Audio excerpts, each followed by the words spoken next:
What is up, everybody? It's Dr. Vibe, host and producer of the award-winning Dr. Vibe Show. As always, I'd like to say you're blessed, highly favored, a magnet for miracles, and a solution for someone's problem. I'm also president of Express Your Vibe Coaching and Communication. I don't know what that was. That's okay. And I haven't had the opportunity for a while to host a program for the ladies, and I said, let me jump on. I'm getting feedback somewhere. Okay, whatever. It's gone now. And tonight's conversation with the ladies or about the ladies is women. I would be a better woman if. But it's very interesting that I have two black men who have jumped on the conversation. C. Will and also Kinte. And C. Will says he's going to say his stuff and run away. So all right. So, so gentlemen, first of all, thanks for jumping in, taking some time out, and hope all is good. Start off the conversation. Who wants to jump in first? Well, go ahead, Siwa. Well, I jumped in because I think your shows are awesome, and I think this is a great topic. I actually saw the topic for the one about men, and so I said, "Everyone, we got to go to the show." I stopped my blab just to be here, but it's an interesting question, and so I'll put this out there. So I actually heard this from another woman, so hopefully this will take some of the heat off me. She was somebody on Facebook, has a big following in a big Facebook group or whatever, a black woman, professional, very successful. And she has a tribe of women, right, that follow her. And she said that women need to learn how to be feminine, right? Because they have been told so much to be independent, strong, right? And to be successful in this, dog eat dog man world, they have learned how to be very masculine, especially in the office and corporate society. However, when they come home, like we as men, right? So like this is from a perspective of a man, we need them to be softer, right? And we need them to allow us to be the man when it comes to that in the home, right? I'm not necessarily meaning we tell them what to do or anything like that, but just, be a little bit softer and not take on this hard shell, and be, so you kind of have two, masculine energies going back and forth when there needs to be more of a softer approach to the relationship. So that's my contribution. I love to hear what everyone has to say. I'm going to run and make some food, but I'll be around. Okay, nice. Say and go. Okay, that's all right. No problem. See, Will, thanks for contributing, and we'll be on for a bit. I want to just say a big shout out also to Cultivated Sense and also Tashiata and also to Chata_Pride. And so Kinte, you've also put in the comment section on the side, embrace their femininity. What do you mean by that? Can't hear you. Sorry, I was on mute. That's okay. So no, what I was trying to do was I was trying to capsulize what he was trying to say. You know what I mean? Which I definitely understood what he was saying. Is basically it's okay to tap into your femininity. It's a part of you, right? So I know this is a tough world, and in the boardroom and all of that stuff, but there's nothing wrong with tapping into that side of I'm talking about for women, of who they are. And I think that's what he was trying to say before he did his little drive-by. And he took a couple of shots and left, but I think that's what he was trying to say, and I definitely agree with that. I think there has been this push to that embracing that is somehow weak or a bad trait or something like that. I definitely don't agree with that. But I think it's something it seems like nowadays are underestimated or not necessarily praised enough, men and women are different in a lot of ways. I think we're different sides of a coin, you know, and I think there's things that women add to men and that men add to women, and together, you know, coming together, we are supposed to have magic together, and so there's certain things I wouldn't try to be as a man, you know, let's say if raising the child or something like that, that I would rely on the mother or my wife, you know, who, you know, whatever the situation is. So I definitely agree with him in that regard about that. Embracing, it's okay to embrace your femininity. It's, you know, I think it's empowering as well, too. And there's a lot of power there. So, Well, okay, go ahead.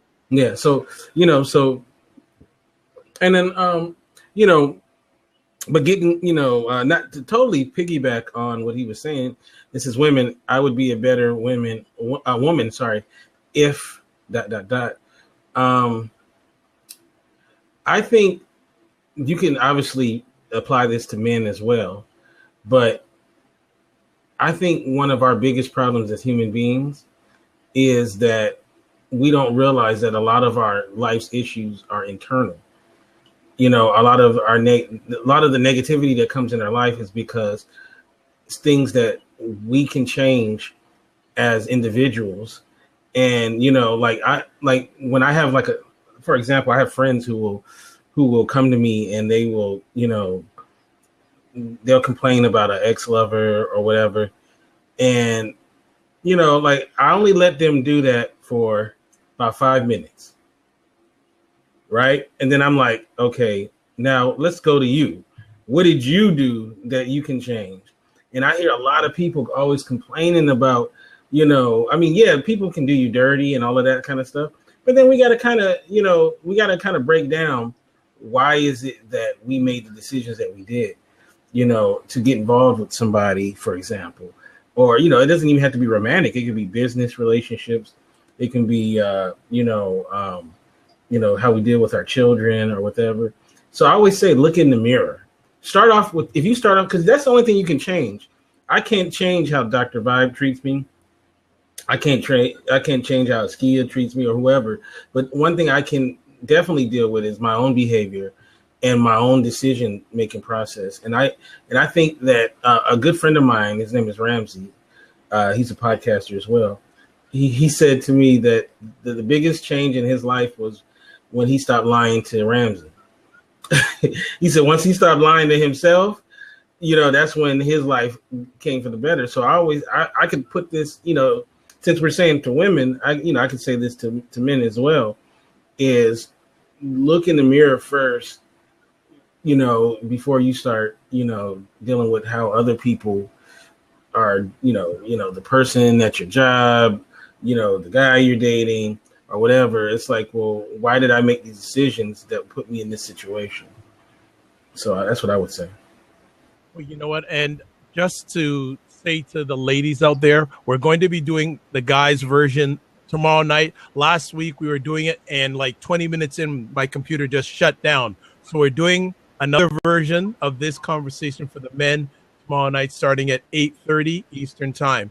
So the femininity issue, then what do you think is preventing more women from being feminine? And I want the ladies to jump in this conversation, because I wouldn't feel good if we did this whole conversation and no ladies jumped into a seat. So Tashiata, I hope you do come in.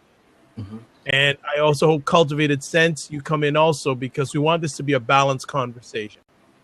So what do you feel is maybe some of the reasons why there is a lack or less women are not showing, and we're just making general. It's not, you know, women are not being as feminine as you think they should be. Or I think somehow it became a bad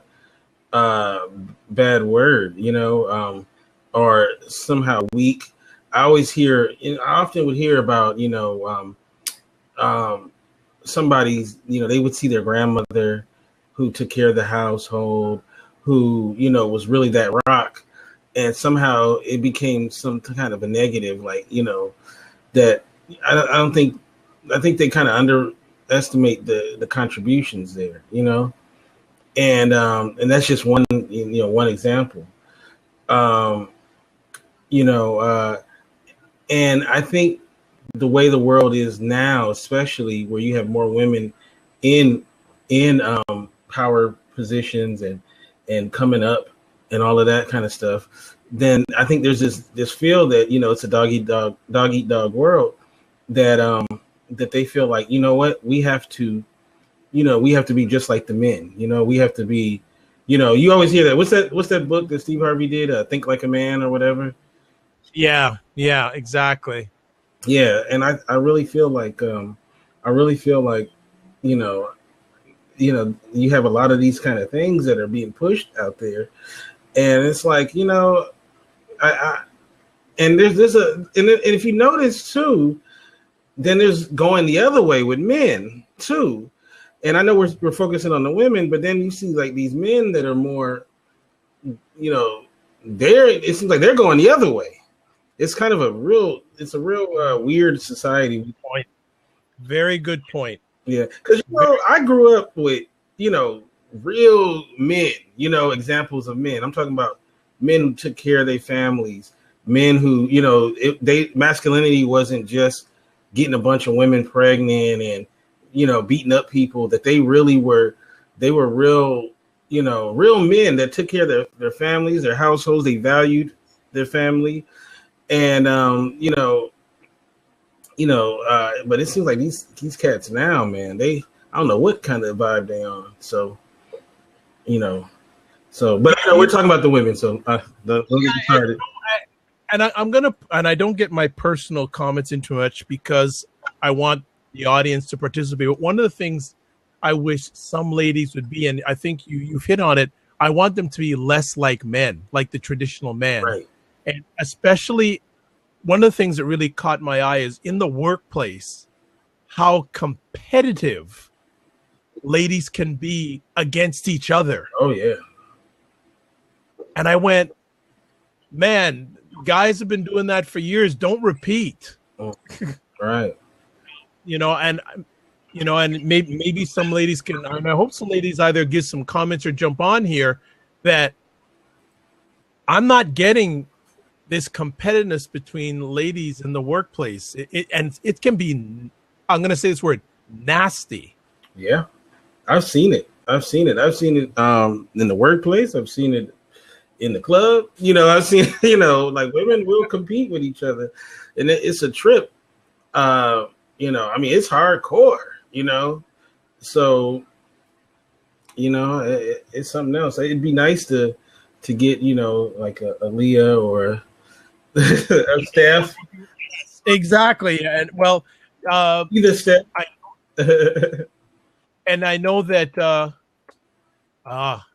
Kashi says she's going to be on momentarily, but as I said, I don't want this to be men commenting on women because we're not the experts on women. Women are the experts on women. Hey, Van Gogh. Hey, Moto JT. But we do see, okay, you're right. We're not the experts on women, but we are the experts on women because I'm assume that you've had a lifetime of being with women, right, and the opposite sex. So you can add. I hope you're saying that in a nice way. That could lead down a lot of different paths, but yes, I have. Right. So I mean, that makes you kind of an expert to a certain degree. Obviously, we can't say what it's like to to be a woman every day, but we can speak on what it's like as a man to be involved with a woman, because that's something in itself, Well, and I love women, but I ain't talking out of turn. Women can give us quite a hard time. So. Do you want me to save you now or later? Look, I've been having slings and arrows thrown at me my whole life, so I'm good. But and also too, women, they may not agree with you, but I think they respect you if they feel like you're being real. You're not just, what I can't stand is the guy that be in the audience and he'll side with women just so he can sound like the sweet, sensitive type. I can't stand that guy. I mean, like, be real. If that's who you are, then be that. But don't do it just to get some kind of brownie points. To me, that's some weak stuff right there. Okay, well, just gonna do some catching up here. Want to welcome Moto JT, Van Gogh, great seeing you as always, and Xanadu. How are you? Long time no see. Hope you're doing fine. And also, there was a comment. I just want to make sure I catch it. So Steph says we always have to jockey for position in life because inherently men do the choosing. So we have to vie to be chosen and spills into all areas of life. I don't totally agree with that because in the workplace, more ladies are in managerial positions, so they are making more and more decisions. Yeah, but I feel like the woman chooses in the outside of the workplace. At the top managers. Okay, she's talking about purely the workplace. Okay, that's something. Yeah. But outside of the workplace, y'all pretty much choose. I think a lot of women give away their power. It's so true. Okay, I'm not being a devil's advocate to you, so Steph, but a large majority of the workplaces that I have been in, a large number of the management is female oriented.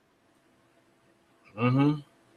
I've had a lot of women as the supervisors of boss or whatever. I guess it depends on what field you're in.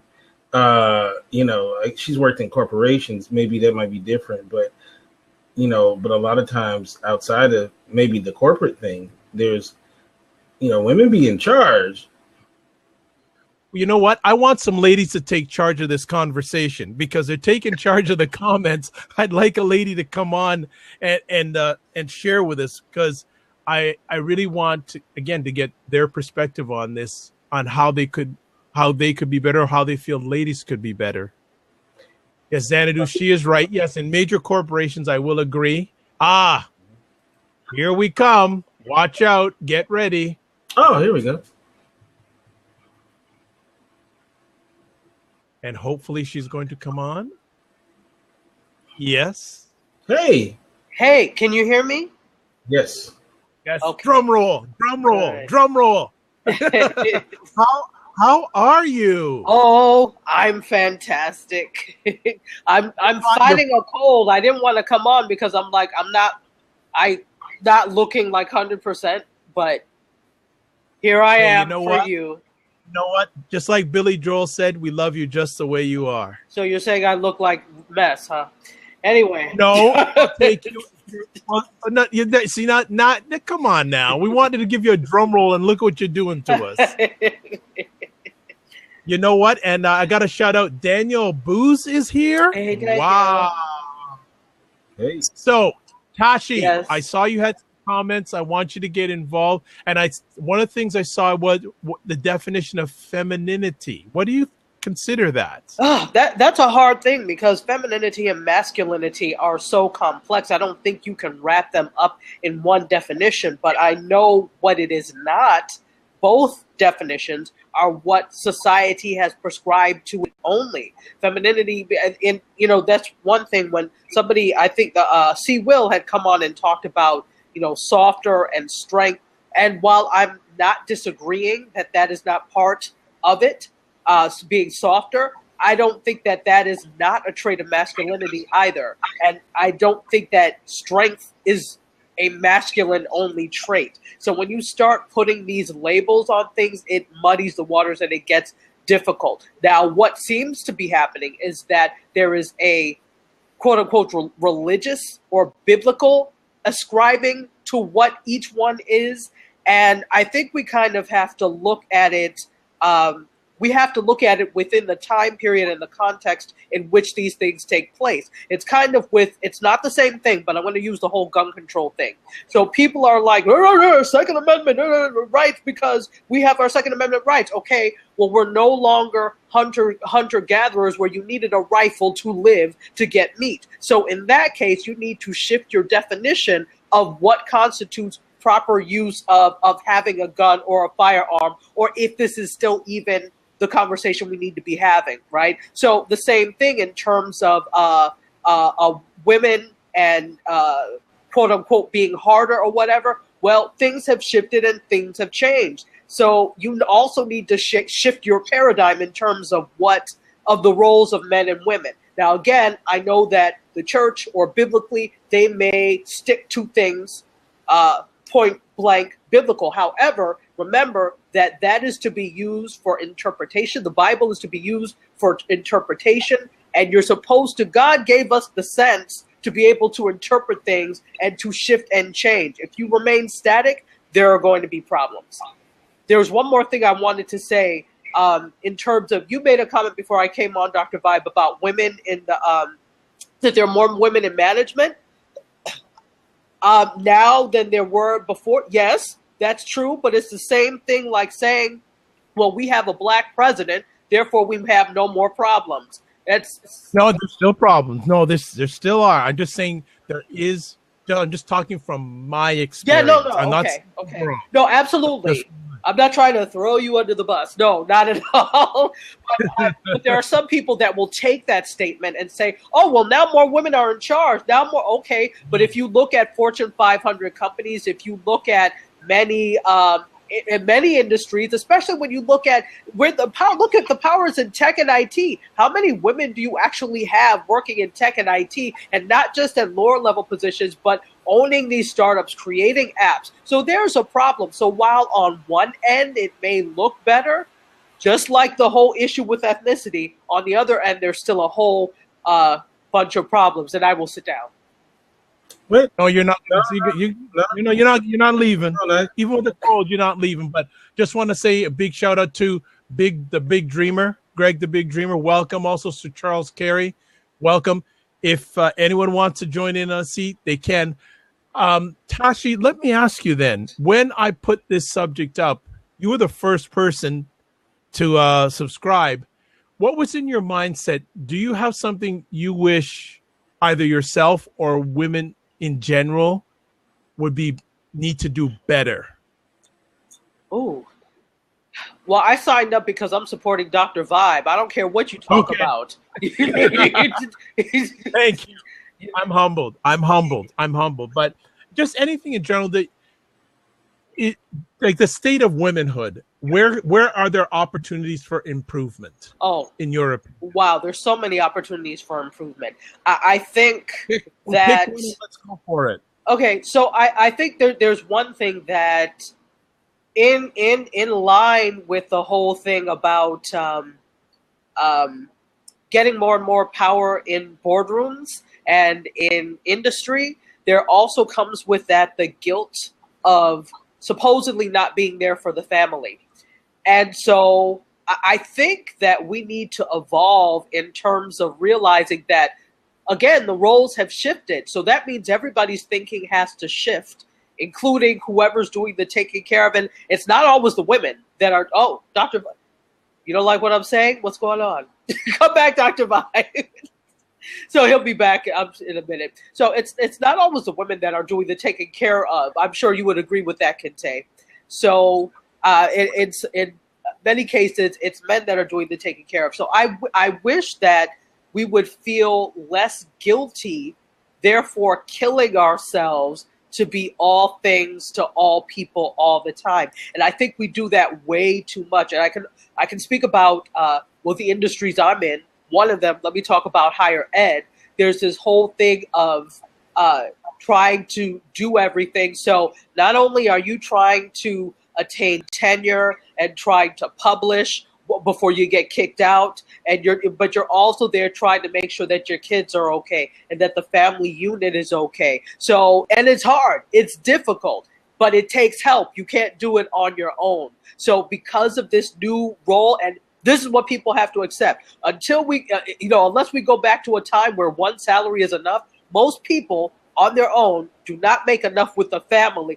Some people make it work, but if a lot of people need two incomes. So until the day where somebody can really actually stay home, you're going to have to adjust to the fact that this is life Now, forget about the old days, forget about history. What can we do now to make things easier? So back to the question, I guess I'm just hoping that women stop feeling so guilty and stop trying to be everything to everyone, because when you try to do that, it doesn't allow for anybody else to come in and help. It doesn't allow for anybody else to come. Sometimes you have to acquiesce. Sometimes you can't do everything by yourself. That's why there are several different units that are doing things in a relationship.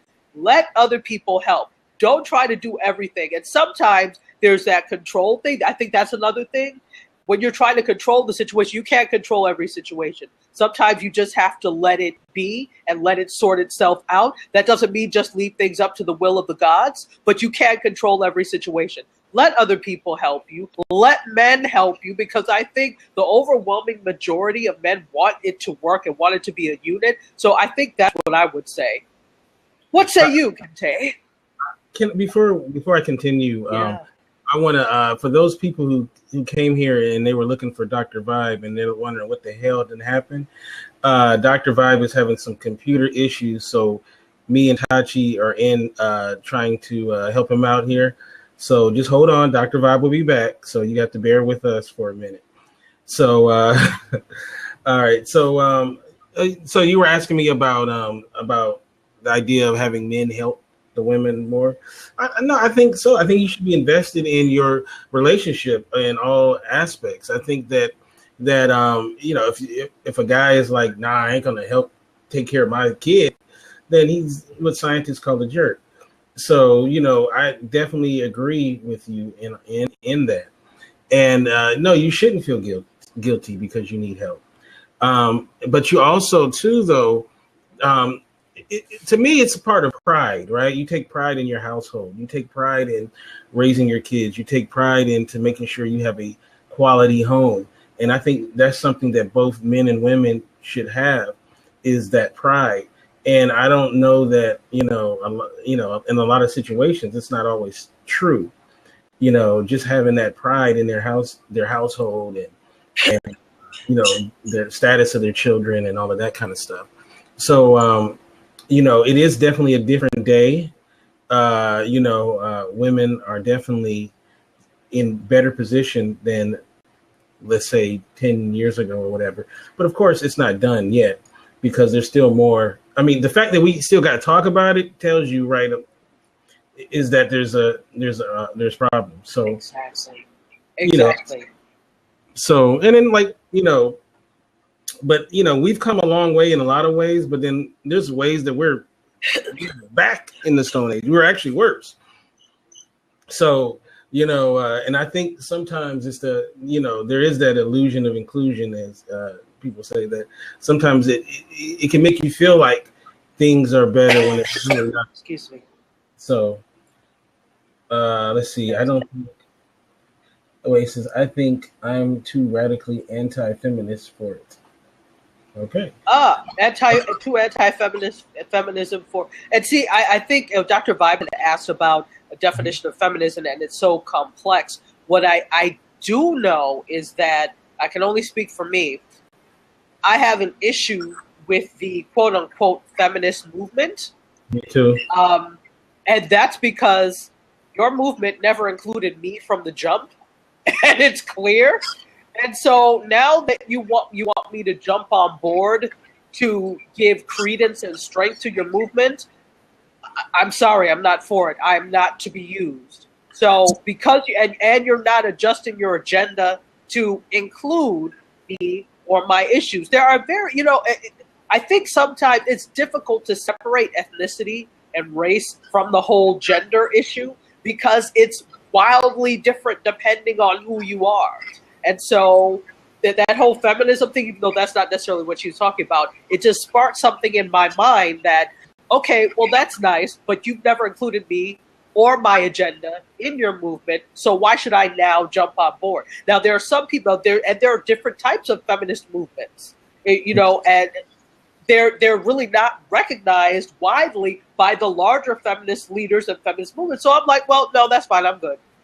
I'm good. Me personally, I think Black people specifically, we have issues just for across the board, and we need to be on the same page, both black men and women, because I feel like, that's another thing too, where we have this divide between black men and women that is killing our community, where, like I always say this, we don't root for each other anymore, black men and black women. And it's really sick. It's very sickening. And so, like I said, whatever the issues of black women should be my issues as well. I think we have to look at it that way. And I do have issues with the feminist movement because, like you said, it not only was it not created for you, it was created against you, specifically. So, I mean, they wanted us dead. Well, and the interest. I'm sorry, Dr. Vibe, you were going to say? Yeah, we hear you, Ed. Can you guys hear me? At first I was like, who is that? But it's you, Okay, Dr. thank Vibe. you. I was like, who's that? On Dr. Vibe's account. Yeah, wow. Well, no problem. Yes, there you go. No problem. No, so just using another computer here. Sorry for the technical issue. But always, that's why I have backup. I just wanted to really quickly, S. Rashid talked about Patricia Hill Collins' Black feminism. Yeah, absolutely. And that's why I was saying there are different aspects to it. The problem is the wider feminist movement does not really include the conversation. This is why we have the looking at the Latina feminists. This is why we have looking at the Black feminists, because the larger conversation doesn't include us. But absolutely, I know about her and her work, and I am going to check it out. So, but thank you for the conversation, for the recommendation.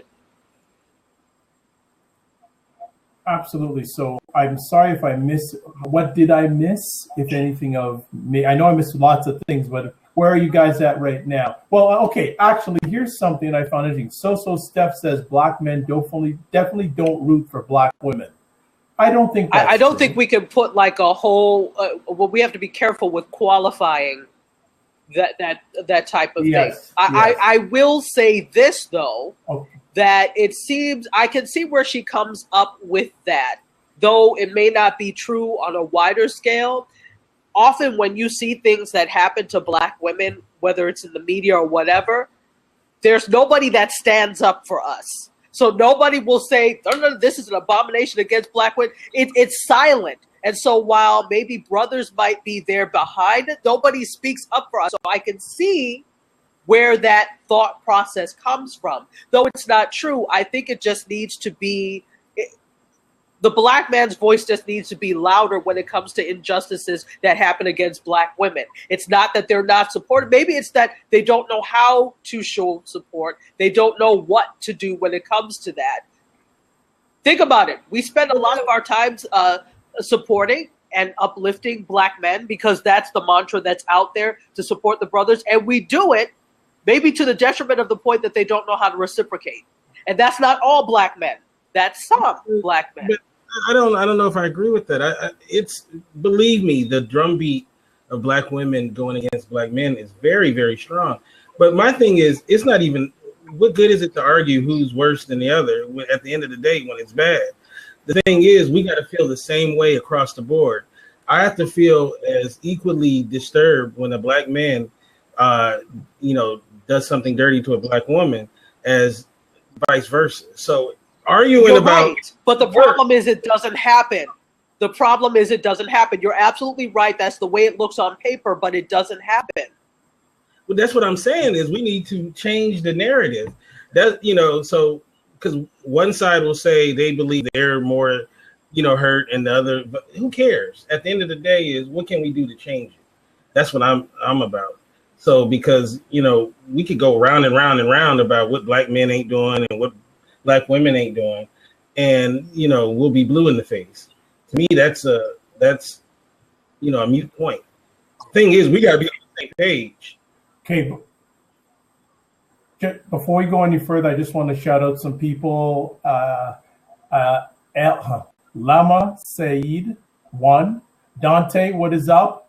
We even got the infamous Leon Henry on the line. And also we got Miss Kimberly Collins. So everything is good. If anyone wants to join and take a seat, just give me the message on the side. continue the conversation. Ms. Rashim, you are in, so I know you got something to share. So, and you've been invited. Okay, you asked to be invited. You've been invited, so join in. So I love the energy where the conversation is going, and I'm so glad that we're having the conversation and able to have the conversation, whether we agree or disagree or what have you. I think one of the challenges around even saying something like feminism is that it always like one of the things that, how do you say it, Taki or Tachi? Tachi. Yes. The Tachi said is so on point. Yes. It didn't, that particular movement didn't include, Black women, wasn't thinking about our interest, our standpoint, and how we show up in the world. Another thing with feminism is I think sometimes it assumes that, you have an angry vagina and you want to go around cutting off testicles. Yeah. And at the basics of it, it just means that you believe in the equality of the sexes. Correct. And then if you say something like Black feminism, oh, don't be Black, because when you say you Black something, that means that you anti-white, or that you hate Black people because you're pro-Black or you're a Black feminist or whatever. And I wanted to say too, to Kente's point, I agree that having a divisive conversation about there's no hierarchy of oppression, right? It's like slaves at the bottom of a ship arguing about who got the biggest chain. That don't make sense. Right. However, at the same time, I do believe in understanding and being able to articulate differences and understanding that there's unique standpoints and that I experience things different. I'm not saying worse or better, but I experience things different. And if we don't acknowledge that, then we can't even begin to deal with the issues if we don't acknowledge that I do have different experiences. You do have different experiences. My 8-year-old daughter is going to have different experiences than my 14-year-old son, right? And it's not one is better. It's no hierarchy of oppression. It's just we have to realize that the world looks at people differently based on different identities, whether that's a born into identity or a social identity. A person being married versus a person being not married, or a person being transgender as opposed to being a heterosexual male. They have different challenges. Not to say that one is better or less, but if we're not even going to acknowledge that there's differences, we'll automatically assume that because we are highlighting or looking at the differences that we are being divisive. I think we just have to be careful with our language when we approach it. That's it. Oh, wow. Language is everything. Language is very important. That's why, when people say it's just words, no, it's not just words. There is meaning and intention behind language, and it's extremely important. Yeah. So then let me just take this to this level then. What is the language that women are using between each other? Good language or bad language? Rasheen. Are women? No, Rasheen. We're both about to talk, and this you just said Rasheen. I mean, I think there's no monolithic woman. You know what I mean? So with knowing that there's no monolithic woman, I think there's different context, and within those different contexts, we use different languages. And I think that sometimes there's some languages that we may use that are closer to I would say like our identity or our method of communication that may be looked at as positive or negative. For example, it took me a little while to adjust to my cousin who's from Atlanta, everybody got ratchet people. You know what I mean? You have no ratchet in me, no matter how many degrees I got. So her form of communication, when she talked to her friend, she said, "What's up, bitch?" Right. But the thing is, I think there's something about the intentionality behind what she's saying, and I'm not really trying to make an argument of right or wrong behind it. But I think that we have to take that into consideration when we're having these conversations. I say to people, stupid, or you silly, or you so crazy. Do I think that they need a straitjacket? No. So I think that we have to pay attention to that, and I think the way that we interact with women is different based on context. And yeah. I agree. And, you know, the whole thing is it goes beyond the physical words of language. It also goes into actions and body language. And so I'm going to use a lot of these reality television shows as an example, since I'm a media person.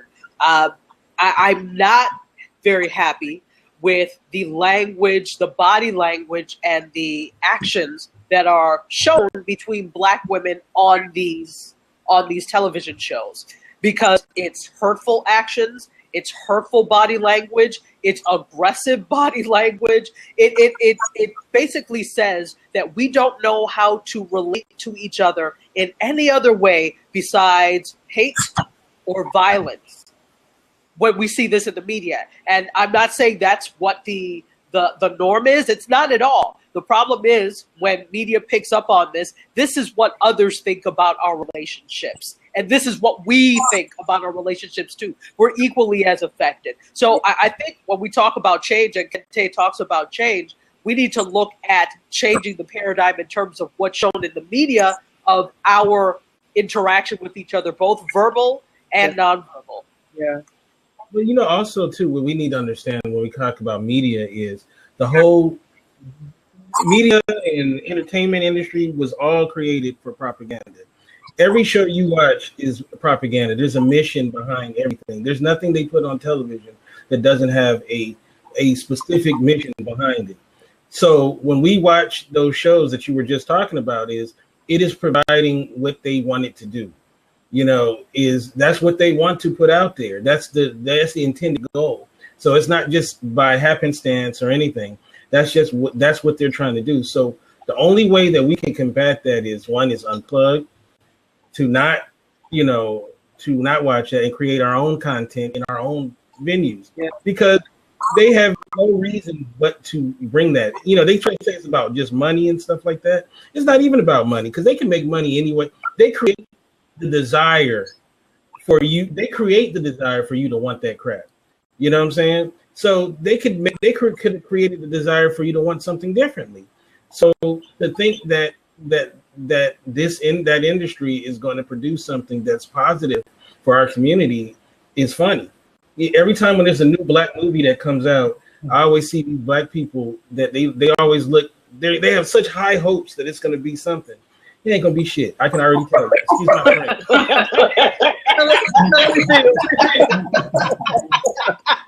I don't need to watch it to know that it's gonna be nothing. Oh.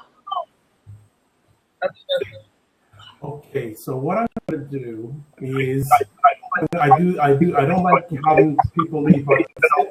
Kente has been on the longest. I'm going to ask him out. Kente, I may have him back in later. All right. Okay. Thanks again for making the conversation better. I know the big dreamer wants to come in. I'm going to keep the ladies in because it is a show for ladies. So I will kick guys out. The ladies have to Dr. stay Vibe, in. So I'm sorry. Dreamer, if anybody else wants to come in, I will step out. It's fine. If it's a lady, yes. If it's a guy, no. Sorry.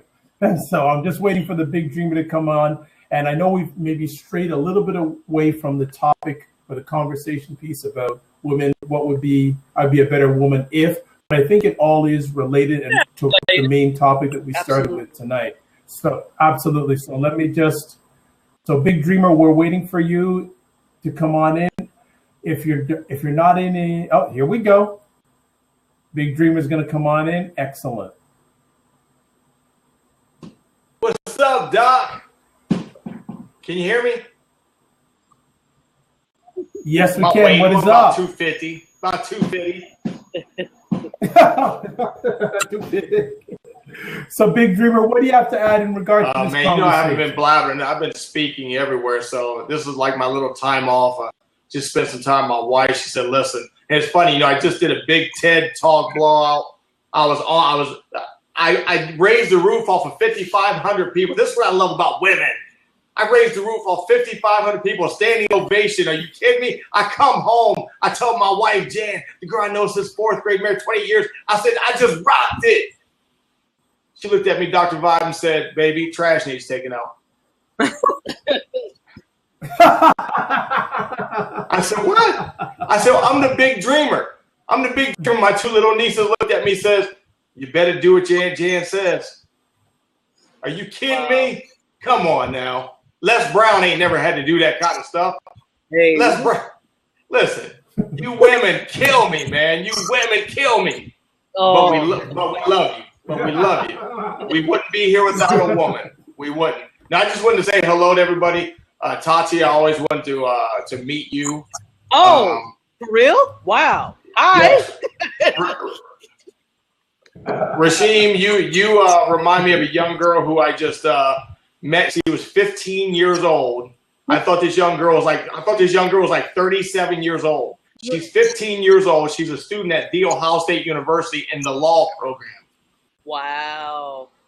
And she is just phenomenal. So when I saw you and your smile, I thought, I got to get on here today because Dr. Vibe knows I only hang with phenomenal people. Oh. When you come up my driveway, my security system will sniff you out if you are average. and you, Rasheem, I just see something inside of you. You know, Dr. Vibe knows my story. People all the time told me they saw something in me, mainly women. It's because of women that I set in front of you right now with a life that only 1% of the world gets to live. Mm. So I owe everything to a woman. You know, Abraham Lincoln said, everything I am and hope to be, I owe to a woman. His mother, I say it to every woman. To everything I am and hope to be, I owe it to every woman because it was women who saved me. Hmm. So I just wanted to come up and say hello. So what are we talking about, Doc? Well, we originally started with a conversation about asking women. I would be a better woman if. And by the way, Tashi and Rasheem, Askia is holding you to answering that question. Oh, I would be a better woman if. So that's a conversation piece tonight. So Tashi and Rasheem, I'm not going to let you off without filling in the blank. Do you want to go first, Tashi? Okay. This is a 12-year question.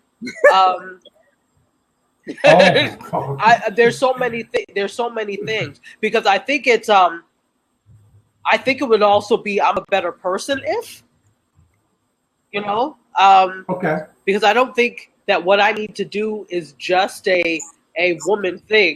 I think everybody needs to. I need to work on. Oh gosh, there's so much. You got time? I need to. Okay, pick one. I would be a better woman if I could say no more. Mm. Expand on that. What is that? What does it look like now, and what would you like talking about? Like? Yes, I have gotten better, honestly, but and I got the thing that made me realize was when I was working at the former university I was, and you know, it has a lot to do with jobs as well. So the former university being, you know, you have the teaching, the research, the service. So being the Black woman there, and you want to prove that I can actually, yes, I deserve to be a professor, especially when you're new faculty. You do everything.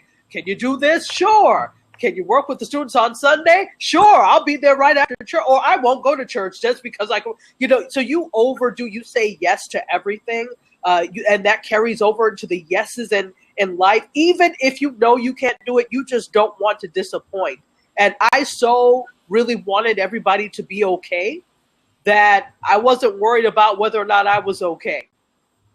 So I still have a little bit of that. I think a lot of women deal with that because just because you're expected to be like a nurturer and you still have that, a little bit of it. So I think I would be a better woman if I could say no a little bit more, because if I'm in a good place, that means everybody else is going to be in a better place as well. I like it. Nice.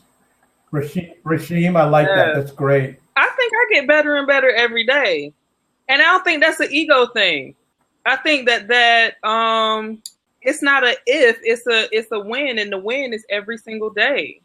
You know, like being a better mother, being a better wife, being a better sister, contributing to my community, writing things, being in alignment with what I think, say, and do, showing up in the world. And I think overall, like just fulfilling whatever my life's purpose is, and just like continually to strive for that. And it's not really not better woman to me isn't necessarily a destination. It's like the way I live my life. Like, I could be a better woman tomorrow than I am today. So that's really what it's about for me. It's an ongoing thing. Like I feel like I'm better today than I was yesterday. I know a little bit more today than I know yesterday. That sort of thing. That's a phenomenal woman. Yeah, absolutely. Yeah. I learned that in Japanese culture. It's called kaizen, to get better every single day at something in your life. Oh, I love that. It's called kaizen. Yeah. I learned that from Dr. Honda. If we can all just get a little bit better every single, it doesn't have to be massive. So many people in social media, they talk about taking massive action, making massive results. Well, listen, in baseball, most people don't get in the Hall of Fame by hitting home runs. They get in the Hall of Fame by getting on base. So it's the small things, like Rasheem says, getting better at something. It doesn't have to be everything. We're never going to get better at everything. But if you can do one thing a little bit better than what you did yesterday, the Kaizen approach, then your life, you are growing, because you got to stretch yourself. Because when you stretch yourself, then you're growing, right? And when you're growing, you're becoming happier, right? And when you become happier, especially with the women, everyone around the women become happy. So I can tell you, when my wife, when she's on her game and she's just happy, the whole household is happy. Mm-hmm. So Rasheem, you are a phenomenal woman. You are, both of you are. Thank you. Absolutely. Fantastic. When Ricardo McKay, women run things. There you go. Where's your patois?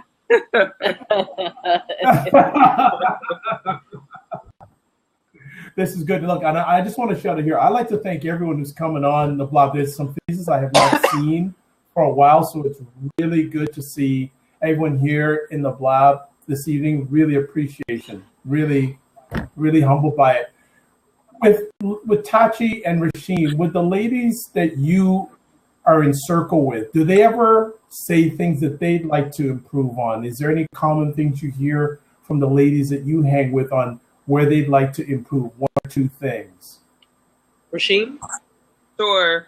So one of the things that I hear a lot is so let me first preface this again. I have to preface by saying there's no monolithic woman, right? But like you said, right, exactly. What I've experienced and people who I've talked to. So the ones who are not in relationships, they have a strong desire to be in union with someone. They want companionship. So that's something that they really focus on. There's some of them who they want to focus on, career or what have you. But I feel like overall, the thing that Tachi said earlier is no matter whether it's relationships or career or what have you, they all need to learn how to say no and to be more generous with it and to be unapologetic about it and practice the fact that no is a complete sentence. Like you don't have to explain yourself. But I think so many of us experience like this good girl syndrome. If I say no, doesn't make me a bad person. And sometimes we end up being very people pleasing. And so across all of these different things, that's one of the things that I hear a lot of, like the people pleasing thing that they need to say that they need to work on. Yeah, I would say there's a little bit of that. The same thing in terms of learning to say no. A lot of them are spread thin. A lot of the women that I tend to be in circles with, you tend to gather around people that are like yourself, And so generally, I'll talk about the fact because I'm in a sorority, I'm in a circle of women all the time, basically, and they're all, we're all college educated women. We're all doing things. A lot of us are leaders in the community. A lot of us have kids. I don't, but a lot of my sorors have kids, and they're all working at trying to find that balance as well. So I think one thing that they're working on is balance. Balance while not keeling over and killing themselves. Kid asked what sorority? There's only one. So okay, that's what they all say. I'm just kidding. Delta Sigma Theta. No, Dr. Vibe. Dr. Vibe, I think yes, not only women but men need to say no. But when a woman can say no, you spell no backwards. It means on. It means she's on her game. She's on her life. That she can say no. Because I'm the same way. I had no women that told me, you know my story about my teacher, Mrs. Rivers, who saved me. She taught that when you can say no. And my wife's been beating my head for 28 years. When you can say no, dear, spell it backwards. That means you are on your game. You are on your life. You know, we have to get off the nipple, right? And we have to say no to people. There's so many people that are pleasing people, and if you don't take care of yourself, I tell my wife all the time, today's the day you just need to do nothing. Not raise my nieces, not do anything for me. Just take care of yourself. Go read. Go do something. Go fly to Las Vegas or wherever you want to go. You got to take care of yourself. And so many women, I think, because they are nurturers, they think they say yes to everybody. Because I see women all the time. They're just running. I just left one of my best friends. She's a black woman. She has 16 of her grandchildren going all different directions. They're asking her, hey, Mama, take me here. Mama, take me there. And she's like, great, can you take some of my grandkids? So I took 2 of them. I said, Deb, just say no to them. She said, I can't say no. She's about ready to have a nervous breakdown. And I told her, I said, Deb, listen, it's okay to say no. No is the most powerful word that you can say sometimes. No is a beautiful word. My wife tells me no quite frequently. I'm not even going to go there. Oh, I don't even think about that. I'm talking about, can I go to Vermont for the weekend? Okay, good. Very good. I like that. I like good. Well done, Big Dreamer. I know you could get out of that one smoothly and easily like you always do. Yeah, she said just give her a check. She said just bring her back a check. That's what she said. Absolutely. So, and I see a good take here from @man_private saying powerful men say no. Does that also apply to women? Powerful women say no also. yeah, Is that true, ladies? yeah. I mean, sometimes the thing about no, I think that I think women have to digest, and I've had to digest, is that no isn't mean, right? It's not like sometimes if we're saying no, we're being a bitch. We don't want to be a bitch, or we're being mean, but really, no is about having the ability to be in integrity about your yes. Like when I'm generous with my no, my yeses are so on point. Yeah. Yeah. You know what I mean? So just getting to that point where it's just like, this is not me. This is just what it is. No creates freedom. Yeah, absolutely. Creates freedom. It's not an ugly word. It's not a nasty word. When people take no as nasty and mean, that means they have a problem with themselves saying no. Absolutely. Yeah. Dr. Vaughn, my friend since the 4th grade, is calling for me. She wants me to take her shopping somewhere. So I want to be married to another 28 years. But hey, my book's getting close to Dr. Vaughn, and I could be speaking in your part of Canada soon. So I want to. Well, we're overdue for a conversation, and I'm almost thinking I may have to come down your neck of the woods if you'll take me. Anytime I head off to Zambia next month to speak there. So I might even want to do a Periscope live from there when I'm doing it. It's about entrepreneurship because I go to London right after that. So I'll be pretty busy, and I go to Vegas in 3 weeks. So let's get together. Let's talk and okay. Look at this. I like Askia Jones says she ain't gonna say no to shopping. Hey, one thing my wife loves to do, man, shopping. No matter where it's at, she loves shopping. I think it's a bred in women when they're born. Right. I think when they're born, they're given a pair of heels. I'm gonna let you go, my Tati, it was brother. very nice meeting you. Nice to meet you, Greg. Rasheem, it's nice meeting you. And one day, listen, we should all speak at a conference. Absolutely. I received that. Oh, by the way, there's a general team event 2015 says, Greg, where are you going to be at in London? London, I don't know yet. I'm speaking to a construction company and a car company out there, so I don't know the exact date yet.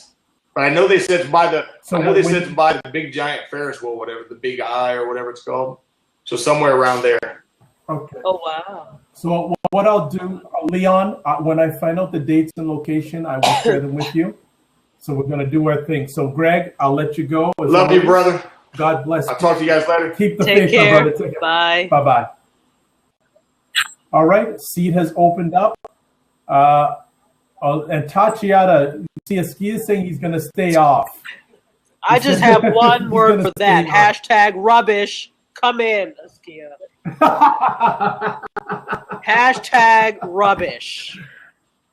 Oh my gosh. Well, there is vote the crown. Yes, the crown. Oh. Yes. Where is Crown? We haven't heard from Crown. Ava Laura. We'd love you Oh, to yes. This is jump in. right I know up you her don't- alley. Yeah, this is definitely.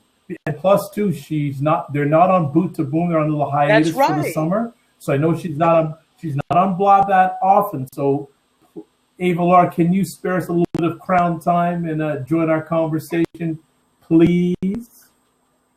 I'd love you to jump in if you can.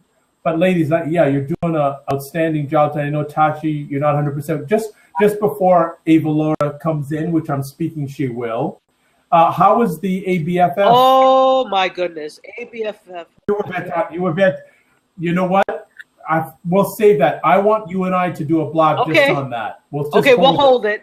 We're gonna I do a- will tell you it was fantastic. Yeah, It was phenomenal. I got some awesome interviews.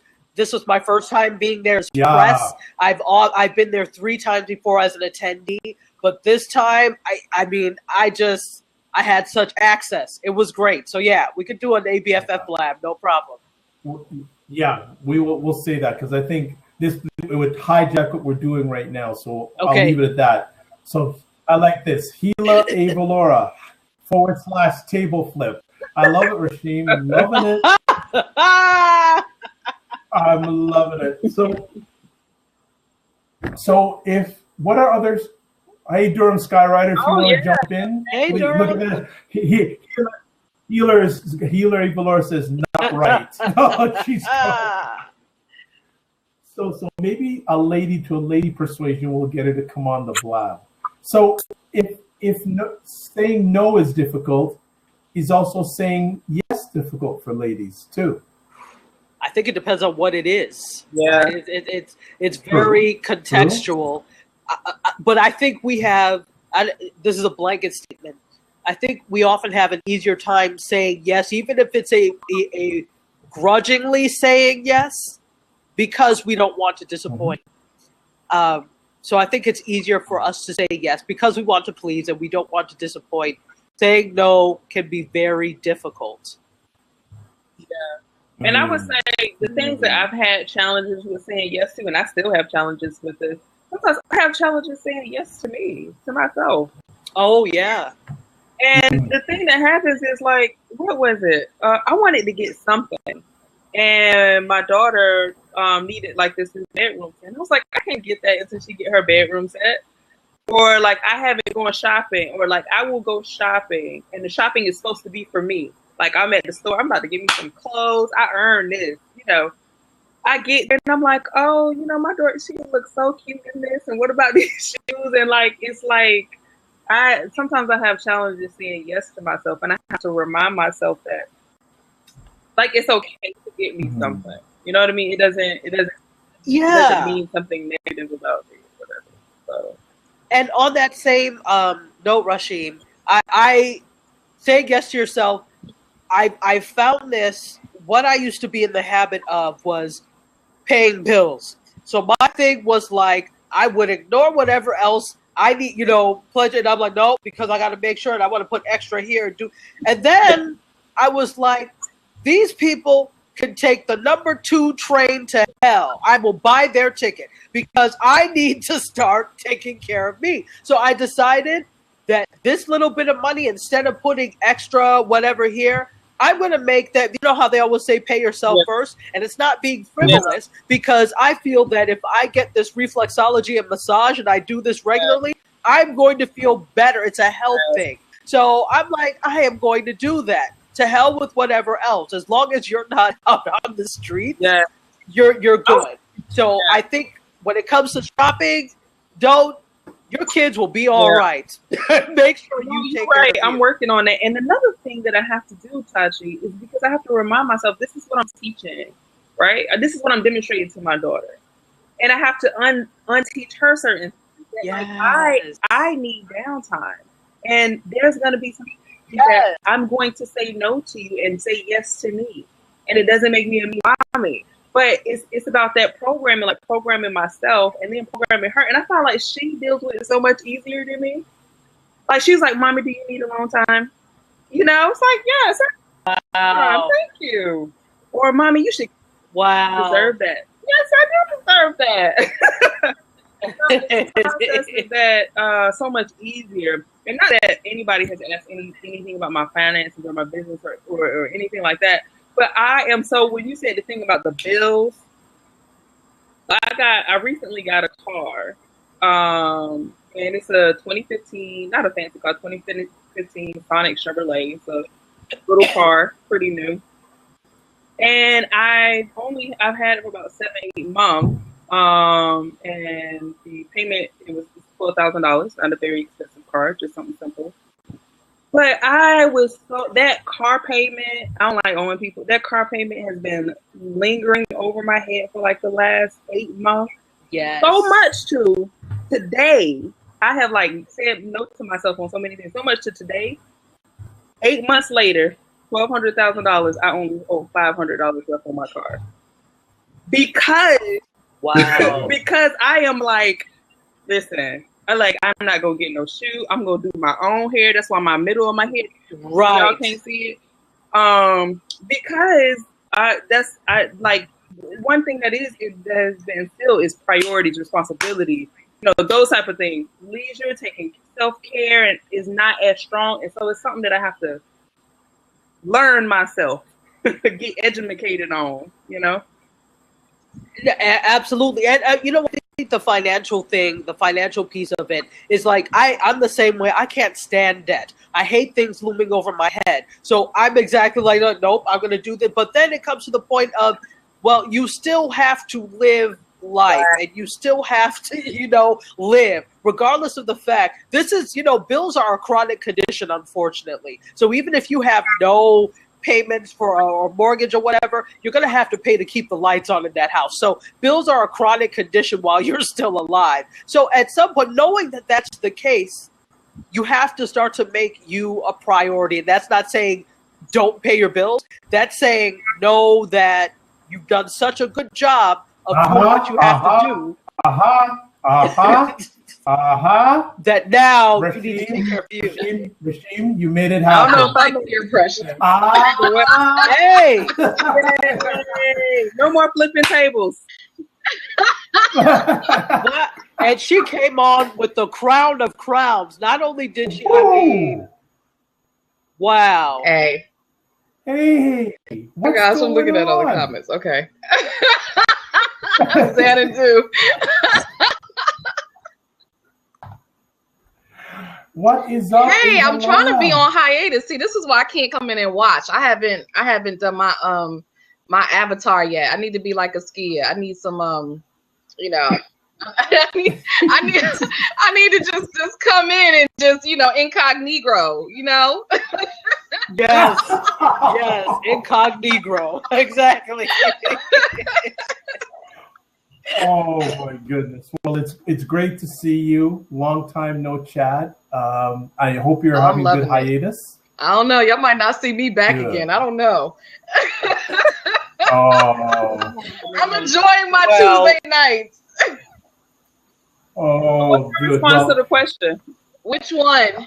Well, and not only, well, the one about for you personally, you'd be a better woman if, and you do a lot of coaching of women. So I'm sure that you can provide numerous different answers you hear from a variety of women, or some common answers you hear from a variety of women to this statement. Yeah, I mean, what they're talking about boundaries, and I put it in there, is definitely a common one. That is huge. I end up teaching on that a lot. It's like no matter what the subject matter is, somehow it always leads back to boundaries. It always seems to be the common denominator. Self-care is a huge one. So Tashi was just talking about that.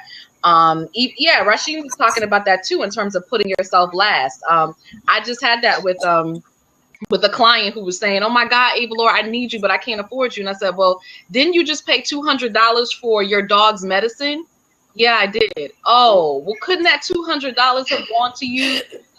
"Yeah, you're right." And she hadn't even thought of it. Like, it didn't even cross her mind that she could have used that money for her. So women do that all the time. And it's not, and I think we've kind of gotten a rap in terms of, because we're nurturers and because, we're women and we're mothers and all of that, that's normal. But that's not normal. That's trained behavior. Like, we're taught that. Some of it, yes, we absolutely are nurturers, but that is taught. Like, that is ingrained in us from a very early age, that we are supposed to take care of everybody else. And then when there's time left over for us, then we take that. But then even then, when that happens, I feel guilty. So I got to make time for somebody else, because I can't just sit here and do something for me, because then there must be something wrong. So let me create something else to do. That is something that we've really been taught, and not just in words, but just in actions, from watching our mothers and watching our grandmothers and our great grandmothers. I mean, that's what they have shown us. Absolutely. Ava Laura, I want you to drill down a little bit more about this whole piece about boundaries, because I know you mentioned it before, but I know there's a number of people who probably don't know it or know about it as well as you have to coach on it. So can you drill down a little bit more for our audience about the whole area of women and boundaries, and getting, because it seems to be a challenging point for many women. It is. And I think, I'm happy that we're talking about it in terms of, no is a complete sentence. Yes. But boundaries is so much more than just saying no. It's like that is sort of the surface level of boundaries. It's like, okay, yes, great, you're saying no, but what are you saying no to? And what are you saying yes to? Just because you're saying no, a lot of times what happens is, because women are so, I think Tasha, you said it. I mean, we don't have that balance. What happens is, sort of in the beginning, they just start saying no to everything. Even yourself, like, no to everything, right? Which kind of defeats the purpose. Is really more about having discernment and looking at, who am I? What is my goal and objective? What is the life that I want to live? And what really helps me to live that life? And so what is feeding that and what is taking away from that? And a lot of times what happens is, because we're not even clear on that, we can't even decide. We don't even have that discernment of what's going to feed that and then what's going to take away. So part of it is, like, get very, very clear about who are you? And what is it that you really want for yourself? And not what you say you want, but what do you really, truly want at your core, at your heart level and your soul level? What do you want? Because when you're clear about that, it's so easy to say no to certain things and say yes to other things. But if you're not clear, you go based on, what you've been taught, what you've been programmed, what people tell you you're supposed to do and say. You're not operating in your truth, because you don't even know what your truth is. Well put. Ladies, you want to add? Ava Laura's like, she's laying it down. She's like, go ahead. No, that's like asking us to go after. You saw Jesse Williams speak on BET last night, right? That's like asking us to go after Jesse Williams. No. No, I mean, I don't have the lyrics. He had the lyrics. Like, I definitely think that is what Avalora said is so key and so true. in terms of having clarity. Because when you have that clarity, you do know what to say yes and what to say no to. You could understand and know the difference between the opportunity versus the distraction. Yes. So your no is informed. It's not just randomly rattling off Exactly. no, but you know, but you have the clarity, and then you have this intentionality, and then behind the intentionality, and then you have this action. So I think that's perfect. I'm sorry. You know what's That's interesting cute. about this? Because talking, yeah, exactly. Don't even. He didn't want to come on, but he's trying to start trouble. You see that? Oh, Jesus. Yeah, I'm sorry. I can't just stop it. it's okay. It's okay. Oh, Oh, wow. A true blabjacker, Oh, my Askia goodness. Jones, a true blabjacker. Like, my goodness, that is Oh, funny. I'm sorry. Can I add But- really quickly to what Ava Laura was saying? The whole thing about discernment is key, and being able to determine when and what and where to say yes and no. So you are absolutely, that's so key, Ava Laura, the discernment part of it. But that's what Bisons do. We discern. So Yes. Yes. That's fantastic. So just want to drill down more with Ava Laura in regards to, you mentioned clarity. What are some, and I don't want you to get too deep on what you use in your coaching practices with ladies, but what are some suggestions on how ladies can get better clarity with themselves? Yeah. You know, one of the things that I realized is so interesting. I came in, I think you all were talking about entertainment and media and all of that. And, you know, one of the things that I realized in this society, and I think, you know, Kente he had a really good point in that, you know, this culture sort of feeds kind of like this abnormal behavior to a point where we develop a taste for it. You know, so it kind of reminds me of McDonald's. Like, to me, I mean, I can't tell you the last time I had McDonald's. I don't think it's real food, but people love it. You know what I mean? Like, you've developed an appetite, a taste for it because there's all this, you know, sugar and salt and preservatives. And, you know, even though it's not real food, we love it, right? You become addicted to it. And so one of the things, you know, that I find is that we have become addicted to drama. We have become addicted to dysfunction. We have become addicted to, you know, all the things that we know at our core are not right, but we see it all the time. So now we crave it. We desire it. And, you know, one of the things about getting clear is really about withdrawing from the distraction. Like, just take yourself out. You know what I mean? Take a detox, take a fast, take a, you know, something, you know, which is like kind of what I'm doing now, fasting, and that's a part of it. But just literally, when you start to just take yourself out and remove yourself from all the dysfunction, you start to become more in tune with who you are in your natural state, and you start to look around and just say, wow, you know, it's again, it's just like eating a detox. Like when you start to detox from, you know, all whites, no sugars and all this stuff, no white flour, you know, then you start eating it again, your taste buds, you're like, oh, this is too salty, or this is too sweet. Like, how did I used to eat this? It's too much because it's not natural. So when you withdraw it from yourself and you take yourself out of it, you know, physically, mentally, emotionally, spiritually, and then you get more in tune with yourself, then you can kind of see like, wow, this is who I actually really am. This is what I want. Not all this stuff that I'm being fed by society. That's not even in alignment with who I am. But if you stay stuck in the drama, if you stay stuck in the dysfunction, you stay stuck in the distraction, you don't know what's up and down. You're constantly in this state of, you know, feeling stuck, of confusion, of lost, because you just simply have gotten out of tune with who you are. So you need a detox. You need to leave. You know, and just to add on that, I do a lot of spin cycling. And on one of the videos I do my spinning to, the instructor says in the middle, in order to find yourself, That's sometimes right. you got to lose yourself. Yep. And like you were saying there, sometimes you got to lose all those things that are carrying on your weight. And and just let them go, lose them, get rid of them. I know. Wow. Rashim Tashi, isn't she? You know, we brought her out of sabbatical. Wow. I'm impressed. Wow. No, she's fantastic. When I grow up, I want to be you, Ava Laura. She is. I really do. I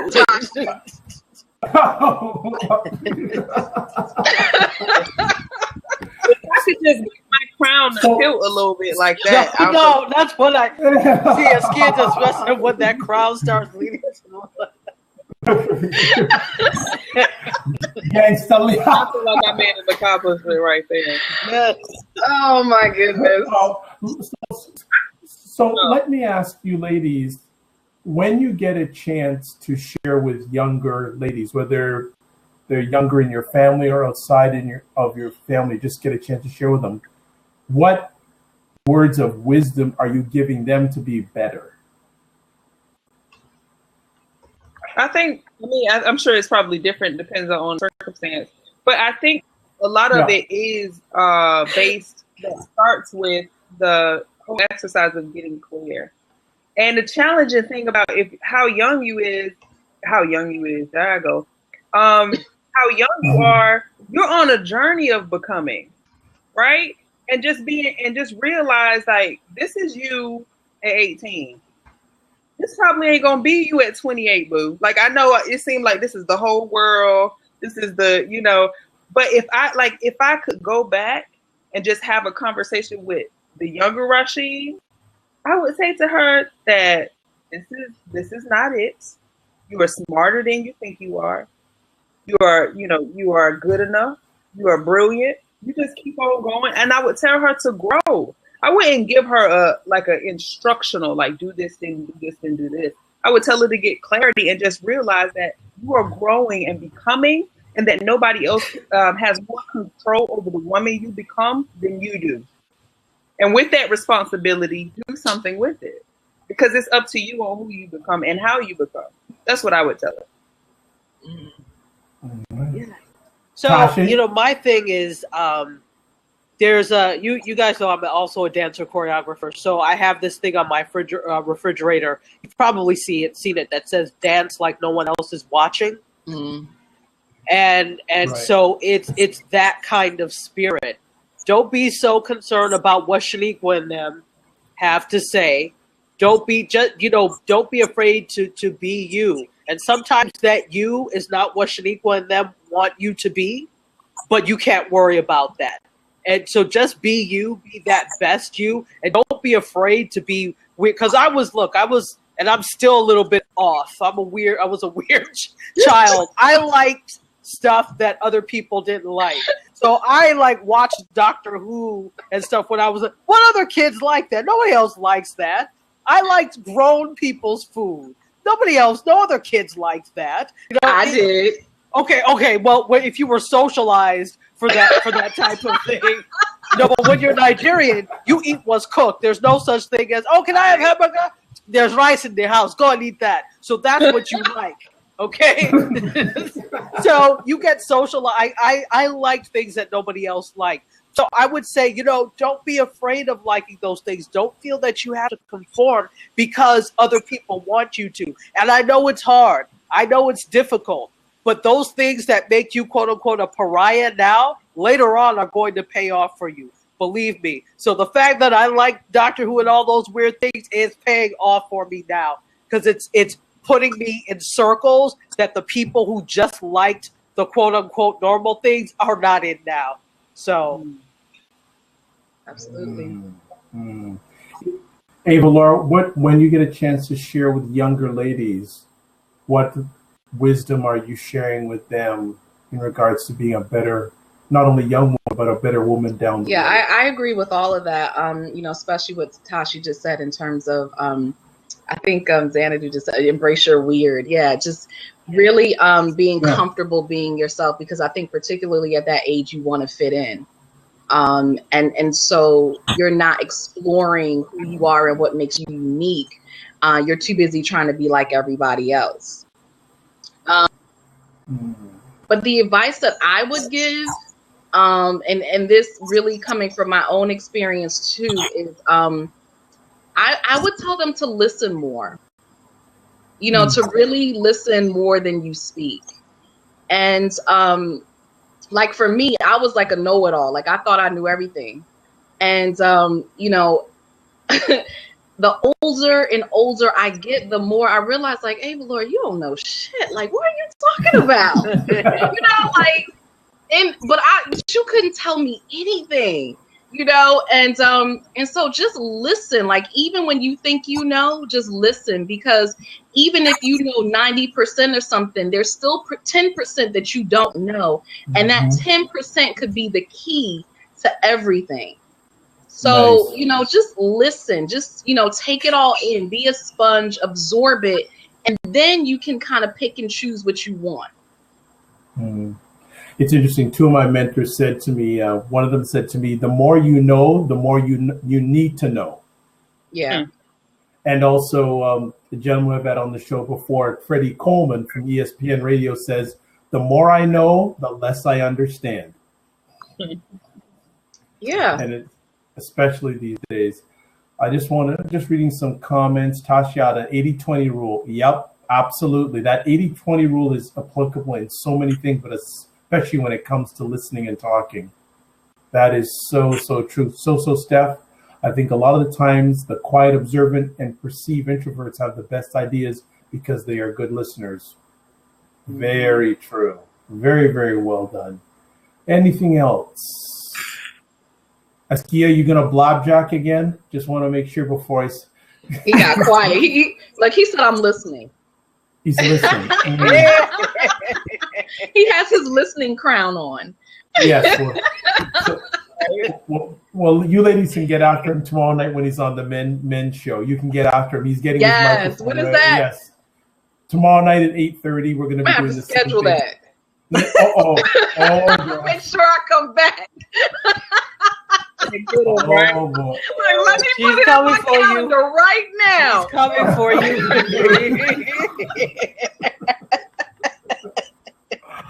Oh man, this is good. Oh my gosh, the battle's on. Have you read? So Steph. Okay, hold on a second. Tashiata, there's a book called Quiet. Yes.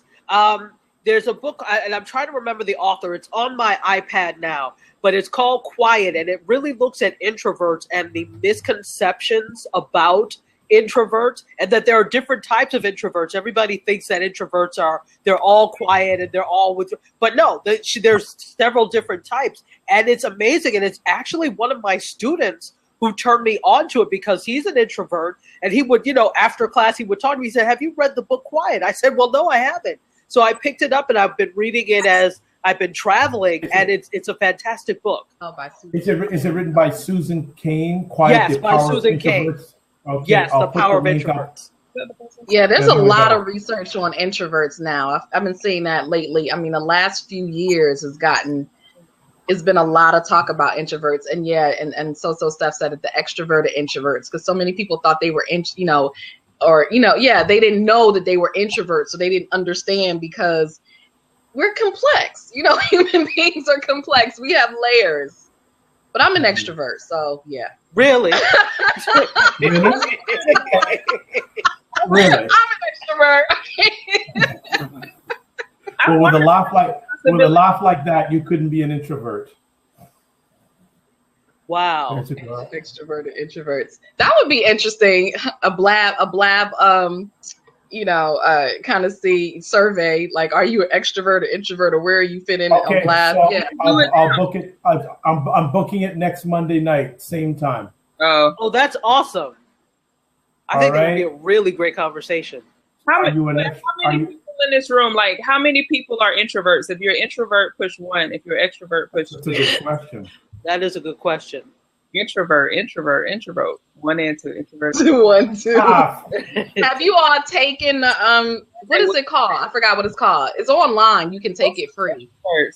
Not the Myers. No, I have it. I have to find it. You can find out there online. You can find out if you're an introvert or extrovert. There's a whole of course. What, and you see you see what Dante puts? What is 3? Yeah, Alien? well, Dante's special, so that's what 3 equals special. Okay. Wow. Oh my gosh. You know, So I'm gonna that's have gonna to be take that. yeah. Okay. Special, right? The little buzz. Exactly. Exactly. You know what? I'm gonna shut off the recording very quickly because this is gonna get crazy. I can see if Dante, you know, because you know, remember we have Dante and Askia on at the same Oh time, Lord. right? They need to both be on tomorrow. Oh, So there it's you the go. same topic for men tomorrow. On 8:30 tomorrow night for men. I second that motion. Not that we. Dante not coming back for that.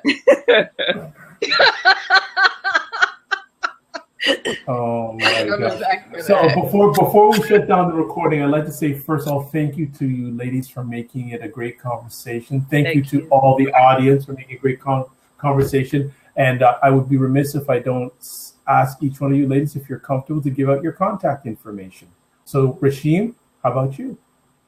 Sure. You can find me at shavillarashim.com or srashim everywhere. Twitter, Snapchat. Where else is there? Twitter and Snapchat. Oh, Facebook. So shavillarashim.com. Okay. Write that in here. Tashi, how can people contact you? You can reach me on all social platforms at Tachiata, just like I am on Blab. I'm the host of Mediascope every Wednesday, where I talk all about media tech and pop culture. I also have another show coming up on Fridays at July 1st. Fridays, July 1st, it will start, and it's called the social media scene, and I'm hosting that with Alice Fuller, and we're going to talk all about it's the intersection of social media, TV, film, and entertainment. So we'll be doing that. Ooh, it's going to be on Facebook Live. Okay. And you know what time? What time? 12 noon. 12 noon. Okay. And then you know I'm on with Dr. Vibe once a month. Yes, I'm the media person once a month with Dr. Vibe, and every Sunday we just now switched our platform to Huzzah. So we are now the Classic Movie Salon. Myself, Colleen Costello, Matthew Ward, and Joe Wilson TV. We talk about classic movies. So there you go. And Miss Sabbatical, how can people touch base with you? Like I don't want them to not on Blab. No. I am Googleicious. There's only one Ava Laura. Yep. AvaLaura.com. You can go to my website. I'm on all social media: Twitter, Facebook, Instagram, LinkedIn. I'm on everything. You can just Google me. Ava Laura. Bam. I'm gonna come up. We just lost Tachi. I didn't do that. She did that. So she clicked out. I don't know. Maybe her cough was too much. But you can't hear me? I am Dr. Vibe, host and producer of the award-winning Dr. Vibe show. And I should actually change it to Dr. Vibe Conversation, but it would be too long. But show conversation. Best way to touch base with me is at the drvibeshow.com. Also Twitter at drvibeshow.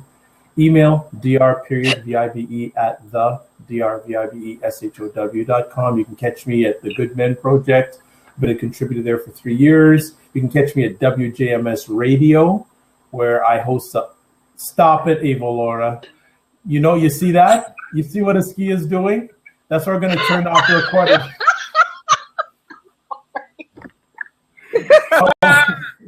Stop. So I'm going to end the recording of this because it is getting out of control, as you can tell. But yeah, and actually I've been approached by an app on Apple who wants to start featuring my conversations as in their social justice area. Huh. So we'll get you updates on that. So there you go. So as always, I'd like to say you're blessed and highly favored, a magnet for miracles and a solution for someone's problem. The rest of the week, tomorrow night, we're doing this for men at 8:30 p.m. Eastern time. And Askia, you better show up because Ava Laura is expecting you to. Yes. Crown will be in the house. And Leaning to the that's- right. Yes, and then also we have yes, leaning to the right. There you go. Excellent. And then Wednesday night, myself and a gentleman who's on here, Ricardo McCrae, we're going to be hosting a program or conversation Uh-oh. for And I think we know. and best practices for Black Canadian bloggers. But we want our community worldwide to come in and contribute to the conversation. So that's at 7 p.m. Eastern time. Yep, there's the link, Black Canadian bloggers. So if you want to join in and share some of your secrets for some Black Canadian bloggers, we appreciate it, not taken for granted. Thursday night, I won't be on Blab, but if you go onto the website, yeah, there you go. But sorry, Ava Laura, sorry to disappoint you. But I'll be doing my once a month conversation last Thursday of each month. We do Dr. Vibes Allies. We have Black men on from Canada, the United States, and England, all live at the same time.